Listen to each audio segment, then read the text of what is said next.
This was not supposed to be episode. But at the Heidel Ball, Pearl Abyss announced that the Elvia Realm field is being removed from the open world. They also said the existing monster zones and quests will be moved to a separate entry system, which sounds simple enough. Elvia goes away, the grind spot moves somewhere else, except at the time I'm recording this, we don't know what that separate entry system looks like. We don't know whether everything moves over unchanged, and the announcement doesn't tell us whether the replacement access arrives at exactly the same time the Elvia field disappears. So I changed the plan before anything happens to Elvia. I wanted to go back, not just to see how much silver these spots make in 2026, but figure out what we are actually losing if Elvia disappears. 4 zones, 3 hours each, and one season agent being sent progressively further into content he probably has no business treating this casually.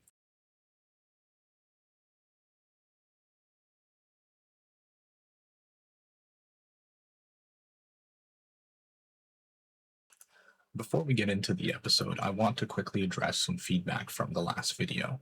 My goal with those images was pretty simple. I was taking screenshots and footage that I had captured directly from Black Desert, along with other reference material we commonly use, and trying to remove my character and other distractions to create a clean cinematic transition image. That was the intention. Unfortunately, instead of simply cleaning up the images I provided, the AI took some artistic liberties and started creating what it thought those grind zones looked like.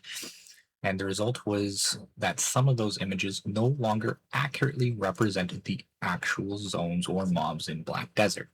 After receiving feedback, I realized I should have been much more critical of the final product before I allowed those images into the video.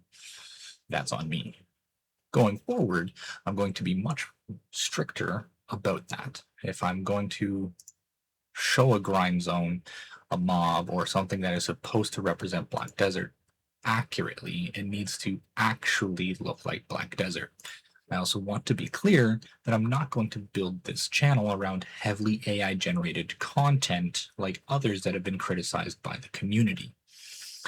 The goal is still my gameplay, my testing, my experiences, and my opinion. To everyone who gave me feedback, thank you. I genuinely appreciate it, and I hope that starting from this video, the changes I'm making result in content you enjoy watching. Now, let's get attacked by the cultists. As always, these are not min-max grind tests. I'm a lazy grinder. I grew up button mashing, and occasionally the developmental damage will become visible. I usually watch a stream, a video, talking to chat or otherwise, doing something that prevents this from becoming a laboratory grade grind. These results are what I made with my character, my rotations, and my level of effort.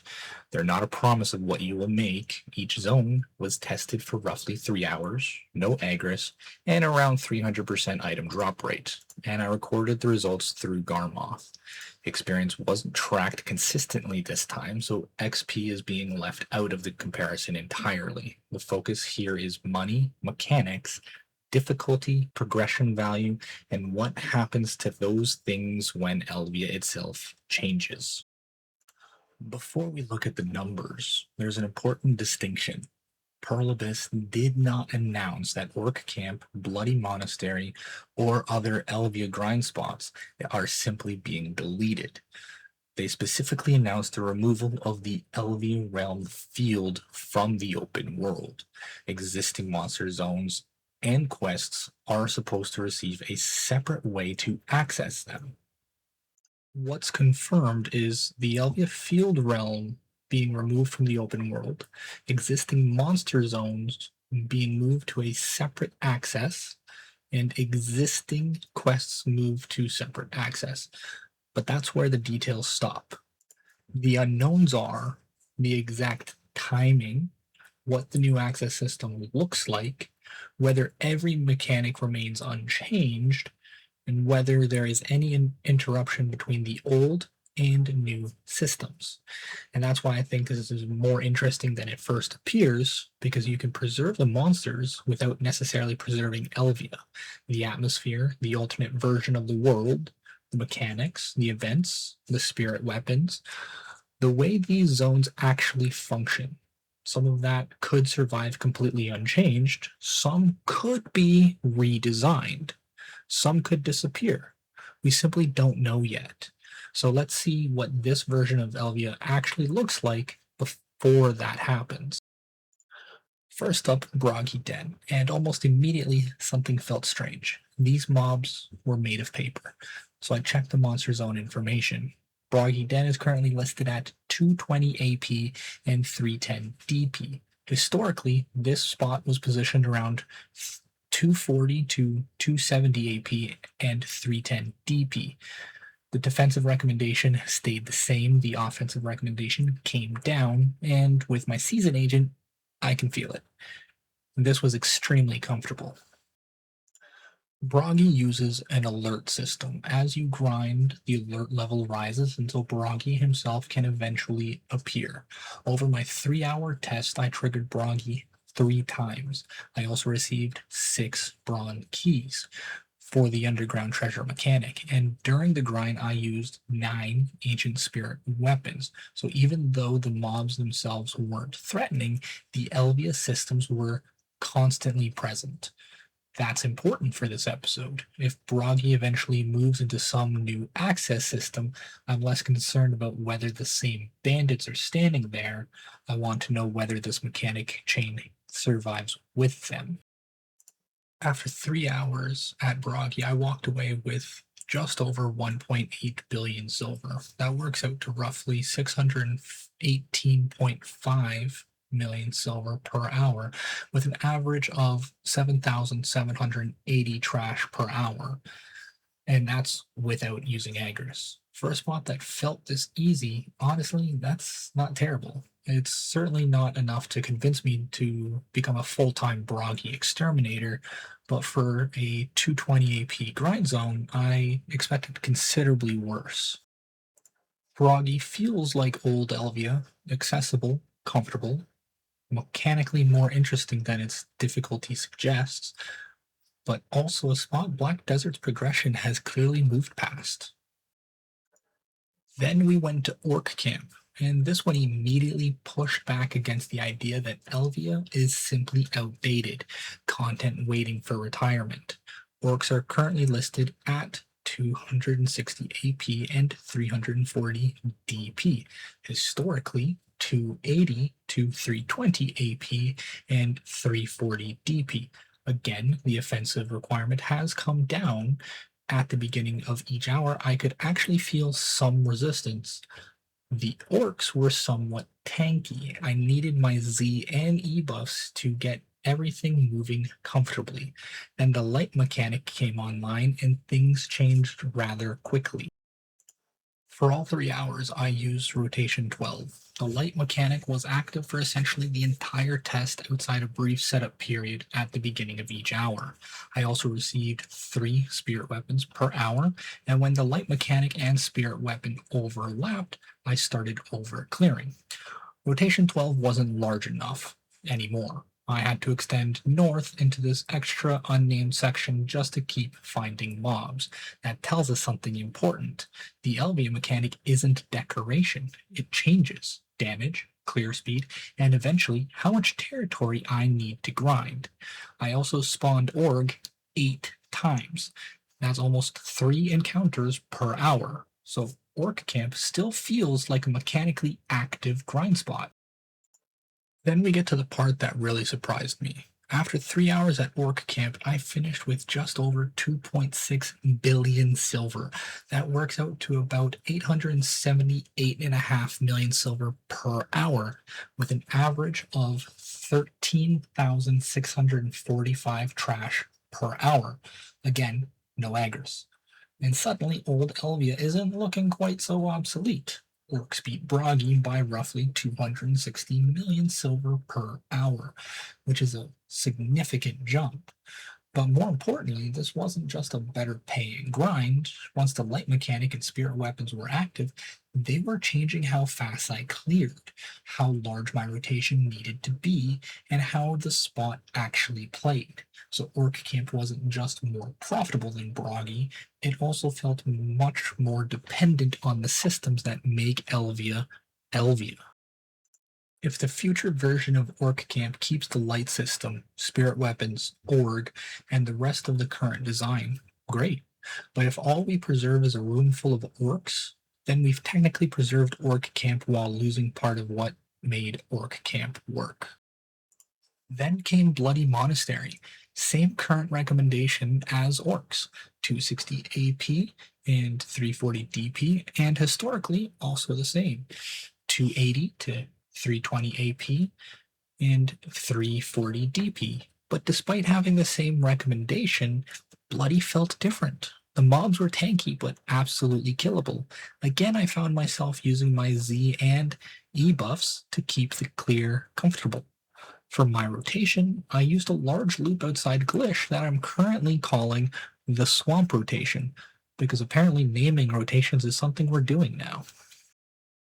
Bloody has one mechanic that constantly changes what you're fighting: Crimson Bells.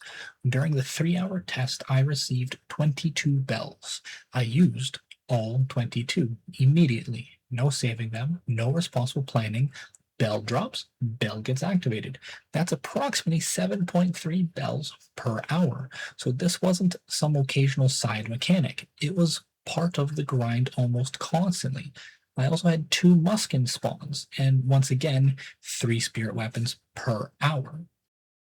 And Bloody earns the honor of producing the first death of the episode, although I would like the court to consider mitigating circumstances. I had, I think, 3 Crimson Bells active at once, and somebody handed me a coffee. My hands were temporarily removed from the keyboard. The cultists did not respect the beverage transfer. So yes, I died, but no, I would not describe Bloody Monastery itself as particularly dangerous.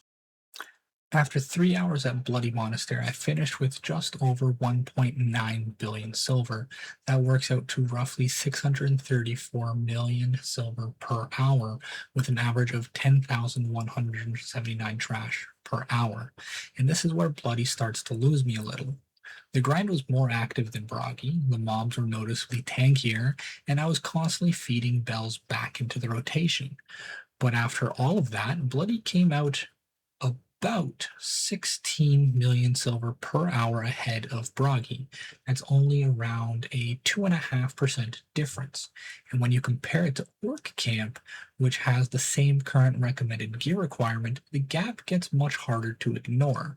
Orcs was making more than 240 million silver per hour more, so while Bloody was definitely the busier grind, the extra effort just didn't translate into a meaningful jump in profit. Bloody wasn't bad. The bell mechanic kept things moving. It had considerably more going on than Biraghi, but economically, I expected more separation. Finally, we leave Serendia and head into Calphion Elvia, Saunil Camp. And I need to start this one with a confession. I do not know this rotation at all. I arrived, I looked around, found something vaguely shaped like a circle, and decided, yep, that's probably a rotation. And then I stayed there for 3 hours. So this is absolutely not an optimized Saunil result. I believe I killed the captains around twice. I triggered roughly 4 or 5 events and encountered 2 Gigagords. I did not receive a single Spirit Light, but the Rift buff itself was extremely noticeable. Once I had it active, I started clearing my little improvised circle faster than the mobs could respawn. So just like the orcs, I had to start pushing outside my original rotation. Again, Elvia mechanic activates, clear speed changes, rotation expands, and despite this being Calphion Elvia, Saunil was incredibly comfortable. Honestly, about as easy as Biraghi. Then Saunil decided to make the ranking a little awkward. After just over 3 hours, I finished with 2.6 billion silver. That works out to roughly 869 million silver per hour with an average of 12,806 trash per hour, again with no aggres. My drop rate was 306%, which matches the Orc Camp test, so this is about as clean a comparison as we're going to get. Orcs came in at 878.5 million silver per hour. Saunil came in at 869 million per hour. That's a difference of only 8.6 million silver per hour, or less than 1%. So for practical purposes, these two were basically neck and neck. And what makes Saunil's even more interesting is that I actually knew my Orc rotation. At Saunil, I found something that looked vaguely like a circle and decided that it was good enough. So for a spot I barely knew, Saunil performed remarkably well. Many edits. There's also something Saunil offers that matters more to me than another 8 million silver. Crystallized despair. Calpheon Elvia remains a source of crystallized despair, which is used in the alchemy stone upgrade path, including blessed and exalted upgrades. And that's probably the reason I would personally come back here. Would I grind Saunil just because it made 870 million an hour? Maybe. Would I grind it while trying to upgrade my Vel's Heart? That's a considerable easier justification. There's another pattern here that's hard to ignore. Every one of these zones has had its recommended offensive requirement lowered over time. Biraghi went from roughly 240, 270 AP down to 220. Orcs and Bloody Monastery both went from 280, 320 AP down to 260. And Saunil dropped from 270 AP to 250. Now, I've been calling these changes nerfs, but Pearl Abyss own explanation gives us a little more context. When they made these adjustments, they specifically pointed to the increases in skill damage, the revision of skill add-ons, and the introduction of artifacts and lightstones. Their argument was basically that these monster zones had been designed around an older standard of player power, and they needed to be reevaluated against what characters had become capable of. And honestly, my experience lined up with that reason. Biraghi and Saunil were extremely comfortable. Orcs and Bloody felt a little tankier at the start, but once my buffs and their Elvia mechanics came online, neither presented much difficulty. So what we're seeing isn't necessarily Pearl Abyss deciding these zones suddenly needed to become easier. It's Black Desert becoming more powerful around them. The skills changed. The systems changed. Artifacts and lightstones arrived. Player damage increased, and eventually the recommendations attached to these older Elvia zones had to catch up. So yes, parts of Elvia have clearly been power crept, but that doesn't mean the content has stopped being relevant. Orc Camp still gave me nearly 880 million silver per hour, and Saunil finished less than 1% behind it. More importantly, both spots had mechanics that generally changed how I had to grind them. So Elvia may have become easier over the years, but that doesn't necessarily mean obsolete. And that brings us back to the question this episode started with. If Elvia is going away, what are we actually losing? If Pearl Abyss moves every monster zone into a new system, we might lose almost nothing. The mechanics could survive, the loot could survive, the quests could survive, the spirit weapons could survive. We might simply enter through a different menu, and if that happens, fine. But right now, we don't know. What we do know is that the open world Elvia field itself is being removed. And that means this version of Elvia is ending. The parallel world, the atmosphere, the ability to simply enter Elvia and move through its version of Serendi and Calpheon, and potentially the exact implementation of the systems attached to these grind zones. That's why I wanted to record this now, not because Pearl Abyss said Orc Camp is being deleted. They didn't. They've actually said the opposite. Separate access is coming. But moving a grind spot and preserving a grind spot aren't necessarily the same thing. I want to know whether Biraghi still has its alert system, whether Orcs still has the light mechanic, whether Bloody still lets me ring 22 bells and create increasingly questionable problems for myself.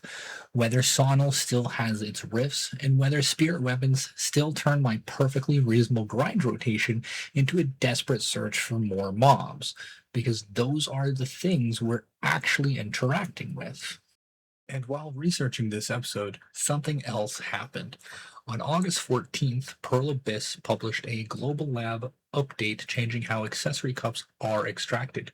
Currently, extracting a cup requires refined essence of emotions, and that system was directly connected to Elvia. Pearl Abyss actually explains why in the update the system was originally created to provide additional uses for items obtained from places like Elvia monster zones. But Pearl Abyss then says that now progression has reached Inner Adonia. That original purpose has diminished, so the extraction method is changing. Instead of refined essence of motion, cup extraction will use mirror of equilibrium. The old extraction related crafting path is being discontinued, and the repeatable cup removal quest from Legenti in the basement of Glish is also being removed. For global servers, those changes are currently expected on August 20th, and I think Pearl Abyss's explanation matters more than the extraction change itself. They're effectively saying this system existed partially to give Elvia materials another purpose. And with progression now moving into Inner Adonia, that purpose isn't as important anymore. That's not my interpretation. That's the reasoning Pearl Abyss gave for the change. So even before the Elvia realm itself disappears, pieces of the ecosystem built around it are already being dismantled, and that brings me to something else. Now, I'm leaving confirmed information for a moment because I have a theory. At the High Ball, Pearl Abyss announced the final Adonian boss, Hadum, scheduled for September 16th. And that name should sound extremely familiar if you spent any time around Elvia, Hadum. Hadum has been tied to Elvia from the beginning, and while looking through the game's knowledge entries, I came across one that I think is particularly interesting. Second Invasion of Evil God Hadum, Elvia Distortion 2. The entry describes Hadum's influence beginning to reveal itself through the Elvia distortion, and there's one line in particular that caught my attention. Elvia, however, was a new door bearing no connection to anything else. That wording matters because later that entry makes it clear that this is no longer being framed as an isolated disaster. It becomes an invasion. It describes creatures from another world taken by Hadum, pouring through the rifts of despair and into Serendia and Calphion. Now, I want to be very clear, none of that proves when Pearl Abyss is going to remove Elvia, and Pearl Abyss has not said, Hadum releases September 16th, Elvia disappears September 16th. They have not made that connection. I am. But I do think the timing is interesting. You have Pearl Abyss announcing that Elvia Realm field is being removed. You have systems around Elvia already starting to change. And then you have Hadum arriving on September 16th. The same Hadum whose influence is directly tied to Elvia, the distortions, the invasion of Serendia and Calphion. Maybe those things are completely unrelated. Maybe they're not. But taken together, I think September 16th is a date worth watching. And this is where the timing starts to get interesting. At the Heidel Ball, Pearl Abyss announces that Elvia Realm Field is going away. Then Inner Adonia arrives, with Hadum confirmed as the final boss coming in September. One day later, Global Lab starts dismantling an old cup extraction system that Pearl Abyss specifically says was created in part to give materials from Elvia monster zones another purpose. If that update reaches global servers as planned on August 20th, that extraction path changes and the old Glish basement quest disappears with it. And then less than a month later, September 16th, Hadum arrives. The same Hadum whose story is tied directly to Elvia. The distortions, the rifts of despair, and the invasion of Serendia and Calphion. None of that proves the Elvia realm changes on September 16th, but taken together, it does make me wonder whether we're already watching the transition away from the current Elvia system begin. And that's why September 16th is the date I'm watching.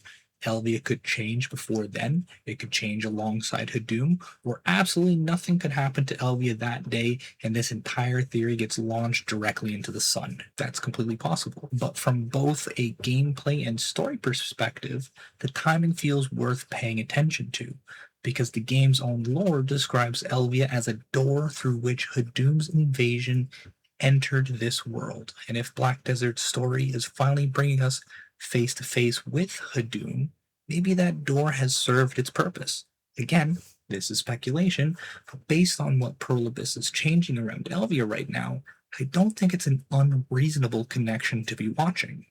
Which brings me back to why I wanted to make this episode now. Maybe 6 months from now, all 4 of these spots are still available exactly as they are today. Maybe Pearl Abyss moves them into the new system seamlessly. The mechanics survive, the rewards stay intact, and the only thing we actually lose is the Elvia Realm itself. Honestly, I hope that's what happens. But we already know the structure around Elvia is changing. We know some of its older systems are already being retired, and we know the open world realm itself is going away. So these 12 hours weren't really just about whether orcs made 870 million and Saunil made 870 million. They became a snapshot of Elvia before the transition. This is what Biraghi looked like. This is how Orc Camp's light mechanic worked. This is what happened when I started stacking Crimson Bells at Bloody. And this is how Saunil's rifts could completely change the pace of the rotation. These were the mechanics. These were the rewards. These were the rotations. And this is what these spots were worth before Hadoom arrived and before Pearl Abyss changed the way we access Elvia. So whenever that replacement system finally arrives, we won't have to rely on memory to decide whether anything changed. We'll have something to compare it against. After 12 hours, I don't think Elvia fits neatly into either extreme. These aren't the best grind spots in Black Desert, but I also don't think you can look at them and simply say, Elvia is outdated, get rid of it. What I found was a system that has aged very unevenly. Biraghi feels like content the modern game has largely moved past. Blood is more mechanically active, but the extra effort didn't really translate into enough extra silver to make it stand out. Orcs, on the other hand, is old content that still holds up surprisingly well, and Saunil's came within less than 1% of Orcs while also giving me a progression reason to actually consider going back.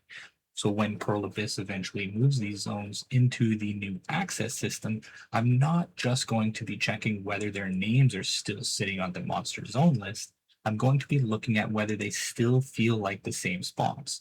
Does Biraghi still have its alert system? Do orcs still revolve around the light mechanic? Can Bloody still turn the complete chaos when you start stacking Crimson Bells? Does Saunil rifts still change the pace of the rotation? And do spirit weapons still turn a perfectly reasonable grind loop into a search for more mobs? Because that's the part of Elvia that doesn't show up in a silver per hour number. And if those systems change or disappear, that's the stuff I think players are going to notice. The Elvia realm hasn't disappeared yet, and Pearl Abyss has already told us that these monster zones will eventually have another way to access them. But until that happens, this is our snapshot of Elvia as it exists today. This is what these spots pay, this is how their mechanics work, and this is the version we'll eventually be able to compare against whatever comes next. And that's also why I'm not doing the tier list for this episode yet. I'm holding these 4 spots back until the new access system arrives. Then we're coming back. Same zone, same tests, same questionable grinding decisions. And once we know what Pearl Abyss actually preserved, changed, or removed, then we'll rank them. Because at that point, the question won't just be whether orcs made more silver than Saunil. We'll be able to ask whether the new version is actually better than the one we're leaving behind, and whether Pearl Abyss simply moved Elvia, or whether something was lost along the way. So for this episode, I want to leave you with 2 questions. What's the one thing about the current Elvia system that you hope disappears with these changes? And on the other side, what's one thing you really hope Pearl Abyss doesn't take away? For me, those answers are going to matter a lot more than where these four spots sit on a tier list today, because whenever the new system arrives, we'll have 12 hours of old Elvia waiting here to compare it against, and we'll find out exactly what changed.